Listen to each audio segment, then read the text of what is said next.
4월 16일 새벽은혜 하나님께서 오늘 우리에게 주신 말씀은 열왕기상 7장 1절에서 22절 말씀입니다. 제가 봉독하도록 하겠습니다. 솔로몬이 자기의 왕궁을 13년 동안 건축하여 그 전부를 준공하니라. 그가 레바논 나무로 왕궁을 지었으니 길이가 100규빗이요 너비가 50규빗이요 높이가 30규빗이라. 백향목 기둥이 4줄이요 기둥 위에 백향목 들보가 있으며 기둥 위에 있는 들보 45개를 백향목으로 덮었는데 들보는 한 줄에 15이요 또 창틀이 3줄로 있는데 창과 창이 3층으로 서로 마주 대하였고 모든 문과 문설주를 다 큰 나무로 네모지게 만들었는데 창과 창이 3층으로 서로 마주 대하였으며 또 기둥을 세워 주랑을 지었으니 길이가 50규빗이요 너비가 30규빗이며 또 기둥 앞에 한 주랑이 있고 또 그 앞에 기둥과 섬돌이 있으며 또 심판하기 위하여 보좌의 주랑 곧 재판하는 주랑을 짓고 온 마루를 백향목으로 덮었고 솔로몬이 거처할 왕궁은 그 주랑 뒤 다른 뜰에 있으니 그 양식이 동일하며 솔로몬이 그가 장가든 바로의 딸을 위하여 집을 지었는데 이 주랑과 같더라. 이 집들은 안팎을 모두 귀하고 다듬은 돌로 지었으니 크기대로 톱으로 켠 것이라. 그 초석에서 처마까지와 외면에서 큰 뜰에 이르기까지 다 그러하니 그 초석은 귀하고 큰 돌 곧 10규빗 되는 돌 8규빗 되는 돌이라. 그 위에는 크기대로 다듬은 귀한 돌이 있고 백향목도 있으며 또 큰 뜰 주위에는 다듬은 돌 3켜와 백향목 두꺼운 판자 1켜를 놓았으니 마치 여호와의 성전 안뜰과 주랑에 놓은 것 같더라. 솔로몬 왕이 사람을 보내어 히람을 두로에서 데려오니 그는 납달리 지파의 과부의 아들이요 그의 아버지는 두로 사람이니 놋의 대장장이라. 이 히람은 모든 놋 일의 지혜와 총명과 재능을 구비한 자이더니 솔로몬 왕에게 와서 그 모든 공사를 하니라. 그가 놋기둥 둘을 만들었으니 그 높이는 각각 18규빗이라. 각각 12규빗 되는 줄을 두를만 하며 또 놋을 녹여 부어서 그 기둥 머리를 만들어 기둥 꼭대기에 두었으니 한쪽 머리의 높이도 5규빗이요 다른 쪽 머리의 높이도 5규빗이며 기둥 꼭대기에 있는 머리를 위하여 바둑판 모양으로 얽은 그물과 사슬 모양으로 따은 것을 만들었으니 이 머리에 7이요 저 머리에 7이라. 기둥을 이렇게 만들었고 또 2줄 석류를 한 그물 위에 둘러 만들어서 기둥 꼭대기에 있는 머리에 두르게 하였고 다른 기둥 머리에도 그렇게 하였으며 주랑 기둥 꼭대기에 있는 머리의 4규빗은 백합화 모양으로 만들었으며 이 기둥 머리에 있는 그물 곧 그 머리의 공같이 둥근 곳으로 돌아가며 각기 석류 200개가 줄을 지었더라. 이 기둥을 성전의 주랑 앞에 세우되 오른쪽 기둥을 세우고 그 이름을 야기네라 하고 왼쪽 기둥을 세우고 그 이름을 보아스라 하였으며 그 기둥 꼭대기에는 백합화 형상이 있더라. 2 기둥의 공사가 끝나니라. 아멘. 네, 오늘 말씀은 솔로몬이 자기 왕궁을 이제 13년 동안 건축하는 1절부터 12절의 이 전반부와 그리고 성전의 기구 중에서 녹기둥 2개를 시작하는 13절부터 22절까지 이렇게 후반부로 나눌 수가 있습니다. 솔로몬 왕궁을 제작하는데 여러 가지 묘사하는 말들이 되게 많잖아요. 근데 이제 언뜻 그림이 잘 그려지지 않죠.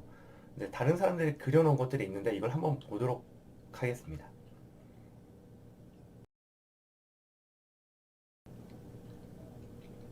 네, 잘 보셨죠?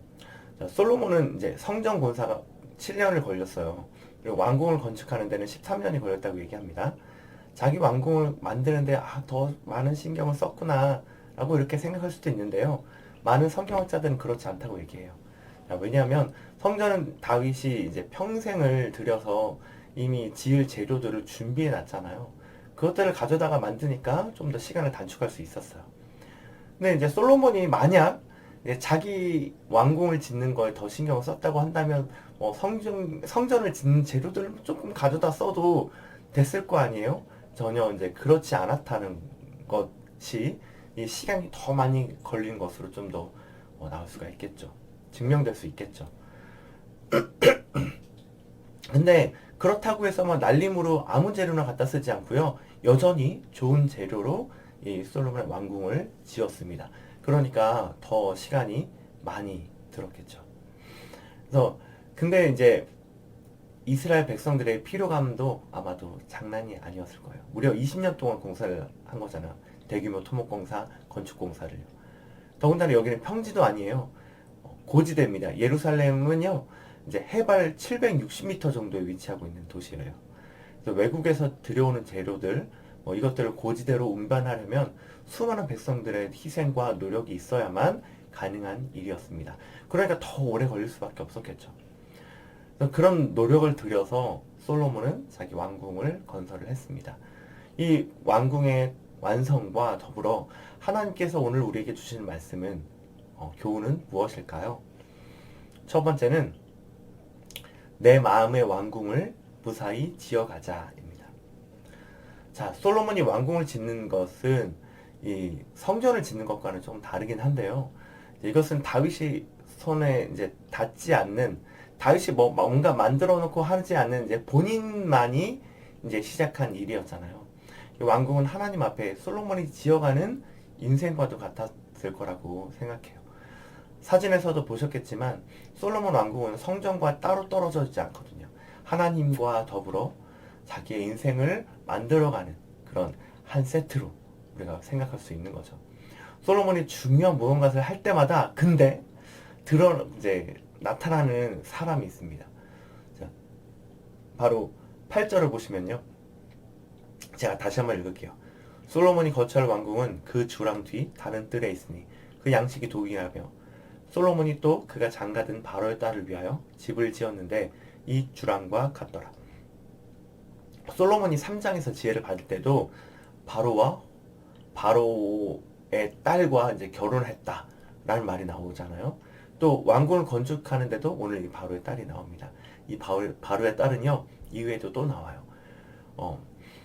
솔로몬이 하나님 앞에 자기의 궁을 이렇게 지어가는 와중에 그 한켠에는 바로의 딸을 위한 건물을 지어가고 있다는 거죠. 이것은 솔로몬의 마음 한켠에도 하나님을 이제 솔로몬의 마음이 하나님의 일을 세워가는 데 있어서 그 마음 한켠 구석에는 바로의 딸이 존재하고 있음을 보여주는 겁니다. 그래서 바로의 딸이 상징하는 것이 뭘까요? 애굽이라는 강력한 그런 나라에서 오는 국방력 이런 것들을 좀 의지하는 거겠죠. 외교에 있는 것들.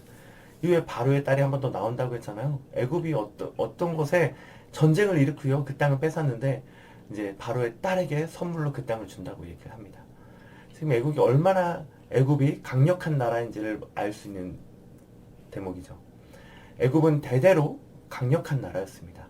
혹시 어떤 일이 생겨도 이제 이 딸을 봐서 애굽이 우리 이 이스라엘을 도와주지 않을까라는 이 마음이 솔로몬의 마음 한켠 구석에 자리 잡고 있는 거예요. 솔로몬이 하나님을 위해서 되게 많은 일들을 하고 하나님의 흡족한 일들을 해 나가고 있는 이 와중에서도 왕궁을 지어가고 성전을 지어가는 이 와중에서도 그 마음 한켠 구석에 바로의 딸을 위한 거처가 있다라는 거죠.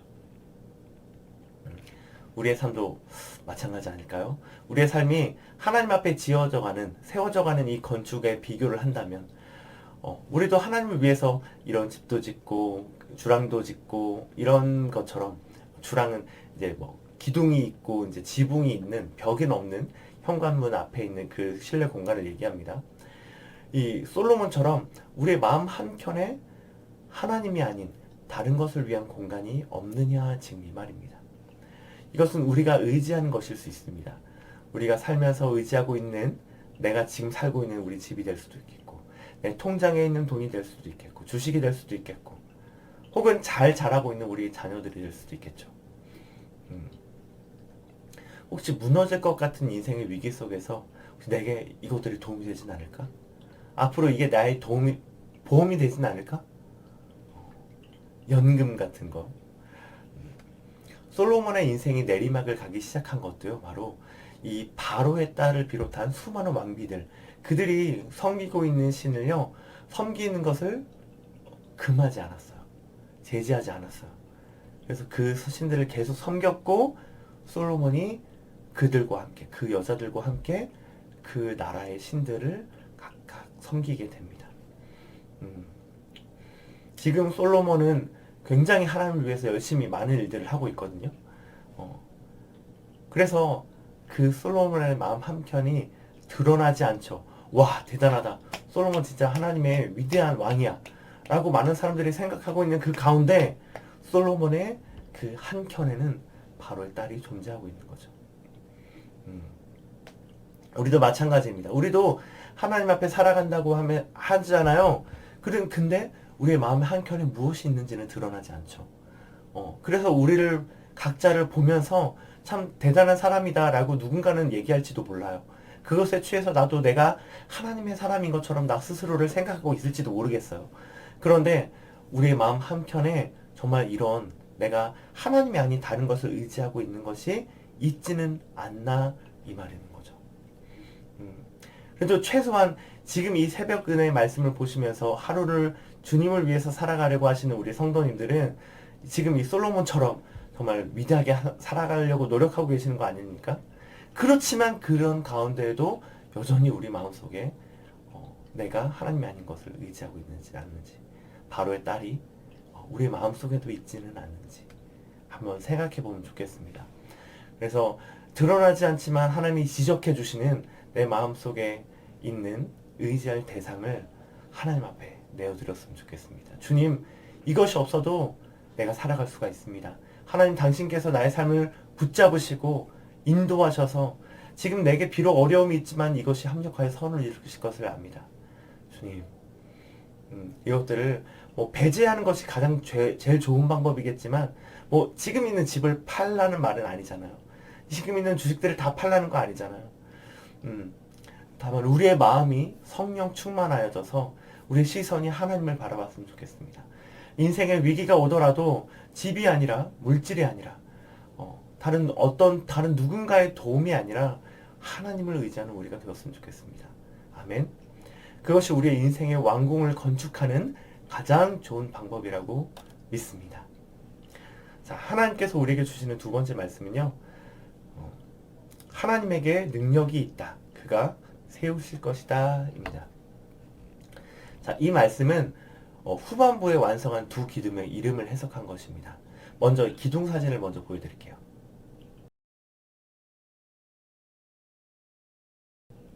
네, 이렇게 생겼습니다. 이 성전의 두 기둥은 히람을 통해서 만들어졌습니다. 이 히람도 두로에서 와가지고 많이들 헷갈릴 수가 있는데 두로 왕 히람이랑 지금 이 히람은 동명이인입니다. 다른 사람이에요.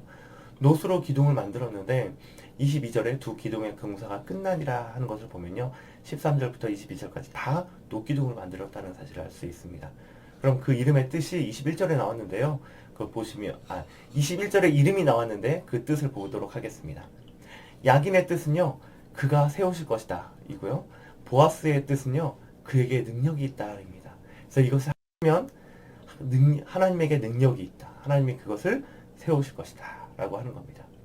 앞서 우리 마음 한켠에 의지할 대상이 뭐라도 있었다면 그것을 하나님께 내어드리자라고 얘기를 했었잖아요. 그리고 우리가 의지해야 될 것이 무엇일까요? 결국 하나님 아니겠습니까? 어떤 하나님을 의지할까요? 능력이 많으신, 전능하신 하나님을 우리가 의지하는 것이죠.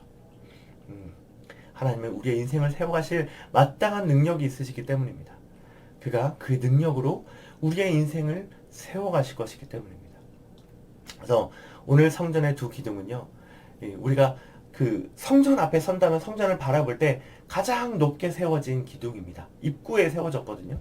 그래서 그 웅장한 모습을 이제 성전 조감도를 여러분 이제 검색을 해보시면 가장 먼저 볼 수 있을 거예요. 그래서 하나님을 생각하는 이 성전을 볼 때, 우리가 하나님을 생각하며 성전을 바라볼 때 그 두 기둥이 먼저 보이는 거죠. 그리고 그 기둥의 이름이 뭐라고요? 그가 능력이 있으시고 그가 세우실 것이다. 내가 인생의 고난과 이런 어려움들을 닥쳤을 때 하나님을 생각하면서 하나님의 성전을 봤을 때 그 이름을 생각한다면 능력이 많으신 전능하신 하나님께서 내 삶을 세우실 것들을 생각하신다면 오늘 하루도 더 힘차게 살아갈 수 있지 않을까요? 그래서 우리의 인생 속에서 하나님을 바라볼 때 가장 먼저 보이는 것이 이 두 기둥이 되었으면 좋겠습니다. 하나님의 능력과 하나님이 우리를 세우실 것이라는 것을 확신하면 좋겠습니다. 그래서 그것이 아닌 지금 나의 어려운 이 상황에서 그 기둥을 생각하며 그걸 믿는 것이 바로 믿음입니다. 그것이 바로 성령 충만입니다. 오늘 하루 내가 어렵다고 생각하는 일이 무엇인지 생각하면서 하나님이 능력이시고 하나님이 우리를 세우신다는 것을 믿고 나아가는 행복을 전하는 교회 모든 성도님들 되셨으면 좋겠습니다. 아멘. 기도하겠습니다. 하나님 아버지 감사합니다. 오늘 이 솔로몬의 왕궁을 건축하고 또 두 기둥을 세워가는 것들을 보면서 주님, 우리 마음 한켠에 하나님이 아닌 다른 것들을 의지하고 있지는 않았나 다시 한번 생각해 보기를 원합니다.